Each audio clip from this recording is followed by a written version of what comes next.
In the top stories, Prime Minister Harris says the nation's security is everyone's responsibility. And thousands flood the streets for reduced VAT day. The details on these stories and more after the break.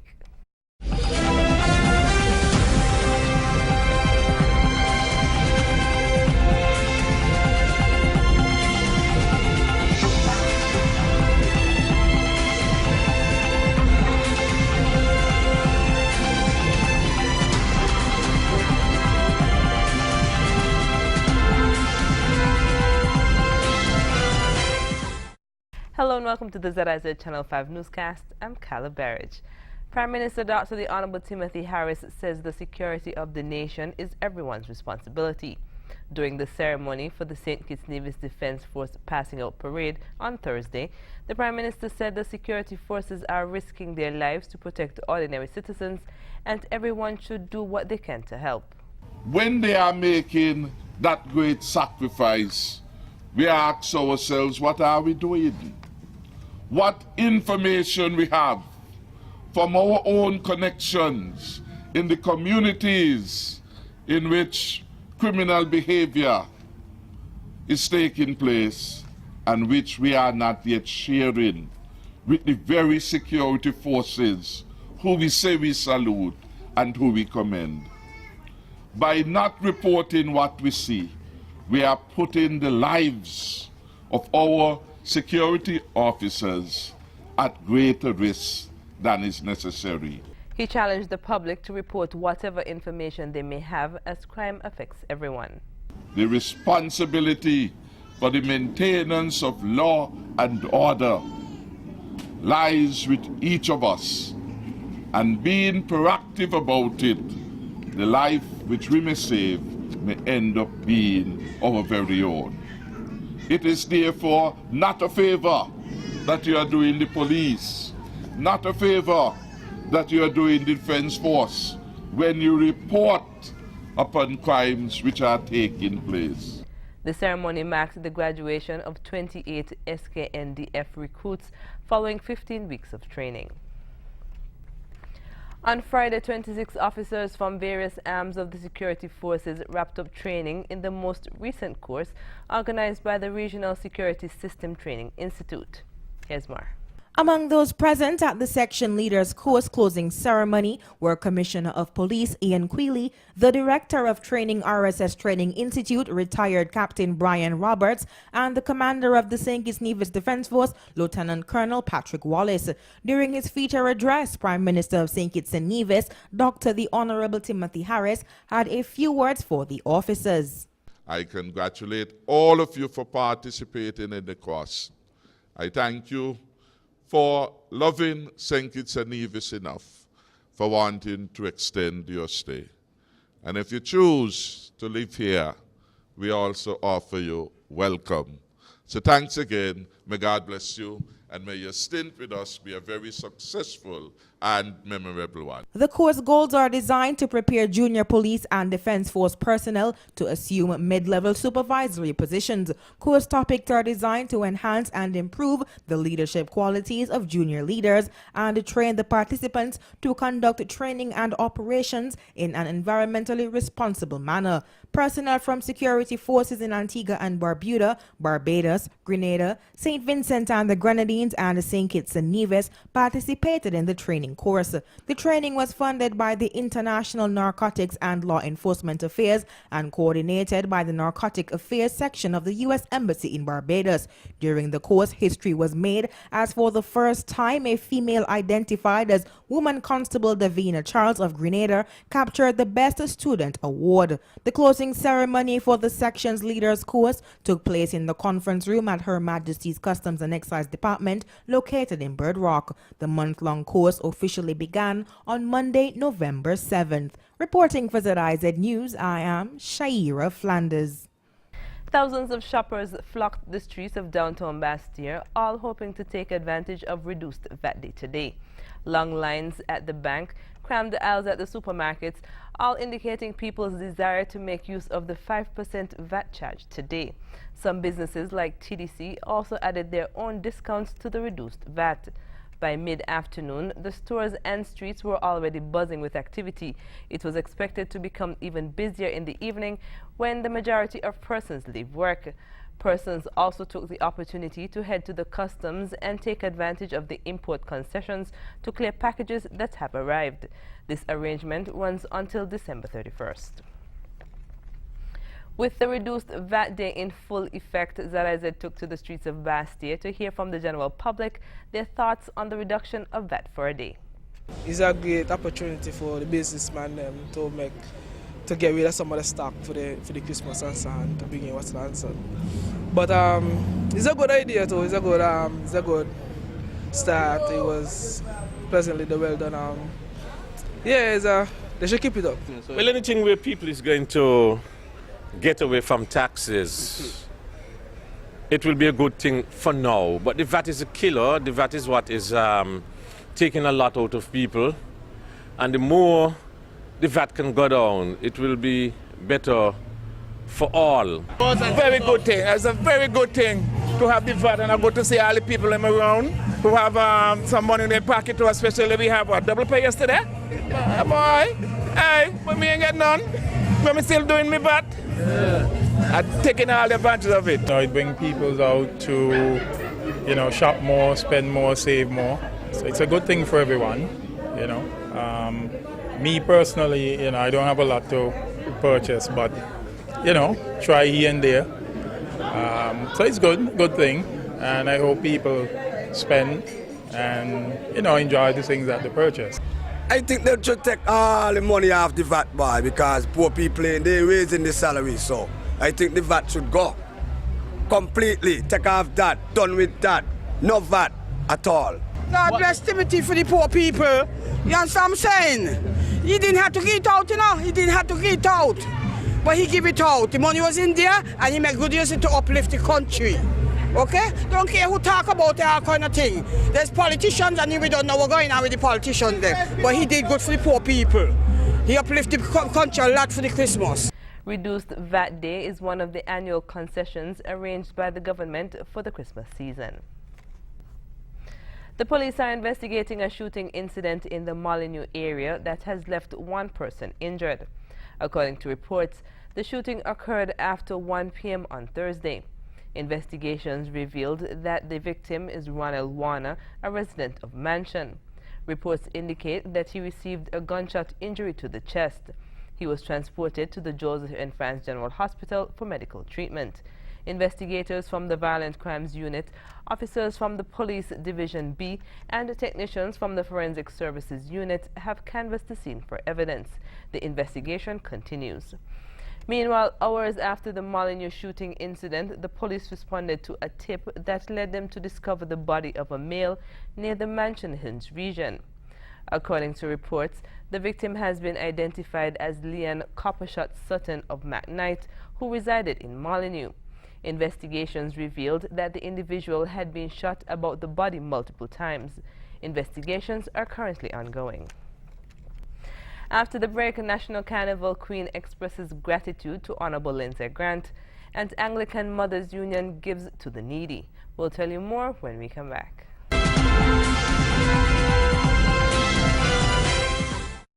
It's the season for giving, and the National Carnival Queen Angel Erskine surprised her sponsor, Honorable Lindsay Grant, with a token of gratitude for his contributions to her reign. She visited the minister at the Ministry of Tourism and presented him with a gift basket. I know you're a bit surprised, but this morning I would just like to say thank you for being a great sponsor and for everything that you have assisted me with during my reign. And this morning I'm just here to give you a little token of appreciation as a thank you. And I hope you enjoyed and you make good use of it. Thank you. Minister Grant thanked Ms. Erskine for the unexpected present. I'm very surprised this morning. I didn't expect this, so let me say thanks for the token. And I know you had a wonderful year of reign, and I hope that we lived up to our expectations, or your expectations. Earlier this week, Minister Grant commended the reigning Queen's commitment to serving her community at her recently held Christmas Community Fun Day. Miss Erskine will pass on the crown at the National Carnival Queen Pageant on December 28th in Carnival Village.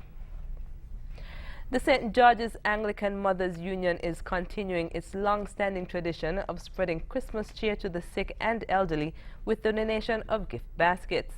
Branch leader Dora Thomas said some items have been distributed already, and the union is preparing to deliver to the sick and shut-ins who are unable to pick up the packages themselves. Every year we give out a hamper to those who are in need, the shut-ins, and even members of the community. I would like to thank the members and all the persons in the community who have donated to this worthy cause. As you can see, our bags are all prepared to be handed out to the various persons. Member Olinda Delaney thanked those persons and businesses that contributed to make the annual donation a success. Thank everybody that gave us all these goodies on the table. All these goodies on the table that we could share with our shut-in and friends. We're truly thankful, and we wish everybody a happy and prosperous Christmas and New Year. The St. George's Mothers Union has been donating to the sick and elderly during the Christmas season for over 10 years. ZIZ Radio was buzzing with excitement Thursday evening as Grandmasters Band released its Sugar Mass 45 album, Walk You Shift. The album, which comprises 7 songs, was released with ZIZ Radio personality DJ Ronnie Rascal.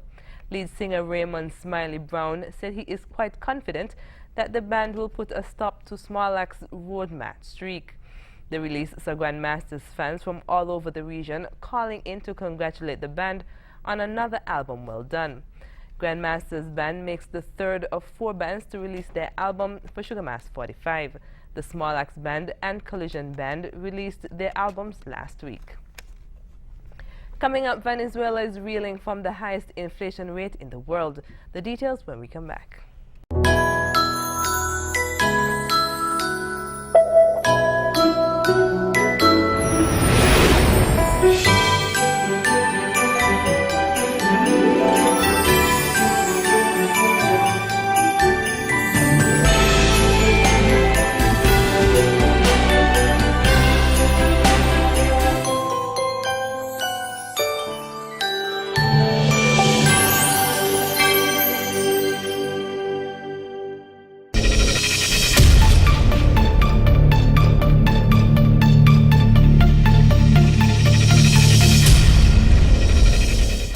Venezuela is reeling from the highest inflation rate in the world at around 500%. Some economists believe this will triple next year. The largest banknote in the currency is being pulled from circulation and replaced by larger denominations. Al Jazeera's Marasata reports. Venezuelans line up with bagloads of 100 Bolivar notes to exchange them for larger denominations.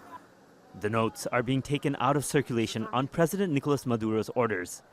He says the mafia is destroying the economy by hoarding cash for the black market, leading to runaway inflation. The president needed to take these, of course, very correct measures and very welcomed by the people to put an end to this situation. Maduro says new notes with much higher denominations, up to 20,000 bolivars, are already in circulation. But Venezuelans scrambling to exchange their soon-to-be defunct 100 bolivar notes couldn't find them, and the deadline is drawing near. We were told we need to drop off the 100 bolivar bills and get them exchanged, but we come to withdraw new cash and we get the hundreds again. I don't understand. It's crazy. I do not understand. And the crisis has uncovered a new currency trend: metal. Just outside the capital, a telecoms tower tumbled after thieves stole the screws helping to prop it up. They also took copper cables and a generator. In these desperate times, industrial materials have risen sharply in value. So far this year, we have had almost 600 thefts in about 330 stations. We've had stations that have been robbed more than once. The loss is almost $5 million. This money could have been invested in modernizing the network instead. Welfare groups are reporting a spike in families struggling to survive because of the rampant inflation. Some are even handing over their children to friends or the state to look after. And food riots and looting are becoming more common as the situation deteriorates, with Venezuela teetering on the brink of chaos. Maher Sattar, Al Jazeera. Coming up, mass shooter Dylan Roof to spend the rest of his life behind bars. Details when we come back.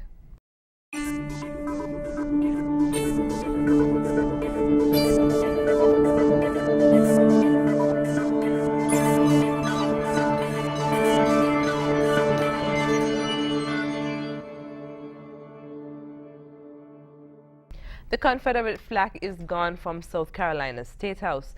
The bullet holes have been patched in Emmanuel AME's Fellowship Hall, and now Dylan Roof will almost certainly spend the rest of his days in prison for killing 9 black worshippers at the Charleston church. Here's more. Dylan Roof will almost certainly spend the rest of his days in prison for killing 9 black worshippers at a Charleston church. A federal jury convicted Roof on all 33 counts.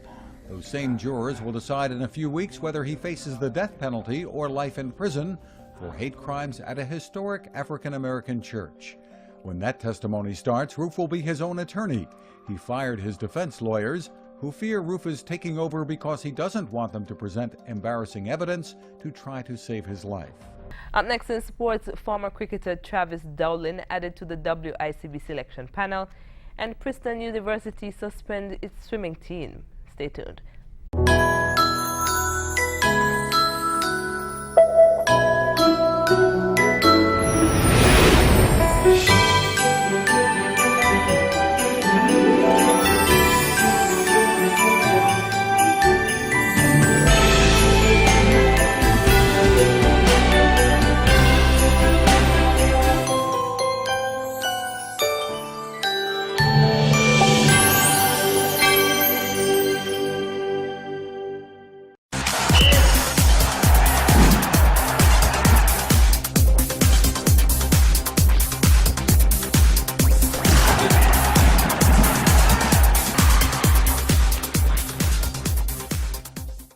Former West Indies cricketer Travis Dolan has been added to the selection panel of the West Indies Cricket Board and will begin official duties from January 1st.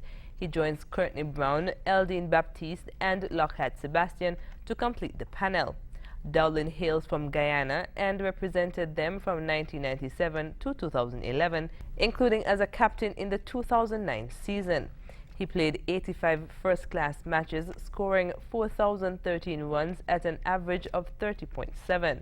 Dolan, who holds a diploma in communications, is currently pursuing a Bachelor of Science degree in communications at the University of Guyana. Princeton University has suspended its swimming and diving teams after members reportedly posted vulgar messages online. Here's more. On Thursday night, Princeton University announced it has suspended its swimming and diving team for the rest of the season after discovering vulgar and offensive material posted by the team. The decision to suspend the team occurred after school officials received an anonymous complaint regarding the materials. The director of athletics stated, "The behavior that we have learned about is simply unacceptable. It is antithetical to the values of our athletic program and of the university and will not be tolerated." A university spokesperson said the comments regarded members of the women's swimming and diving team. A 12-year-old girl has been picked for the U.S. national judo squad despite being born with a hole in her hat. Jennifer Cordingley reports. She's 12 and she's tough. But Amy's first fight was for her life. Born with a hole in her heart and diagnosed with life-threatening conditions, doctors didn't think she'd survive. They would literally take her home, enjoy her, and see how she goes, really. Amy has pulmonary atresia, a heart and lung condition that means she has an artificial valve in her organs. But that hasn't slowed her down. At the British Judo Championships, she was picked for England. I'm really happy because when I started judo, I thought I wanted to achieve this, but now it's finally here. I can't believe it. It's always something I wanted to achieve. And she doesn't let her illness hold her back in anything she does. Yeah, because when people know what I've gone through, they might think that I'm really ill and that I can't do a lot. But then when they see me, they just see a normal girl who's done a lot and whatever gets thrown at me, I just do and try my hardest. When we come back, we'll have another look at the stories that made the headlines.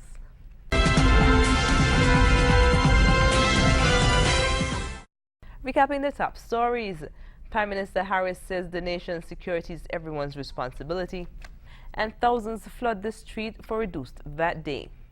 And that's the end of the ZIZ Channel 5 newscast. Thank you for joining us. I'm Carla Barrage. Goodbye.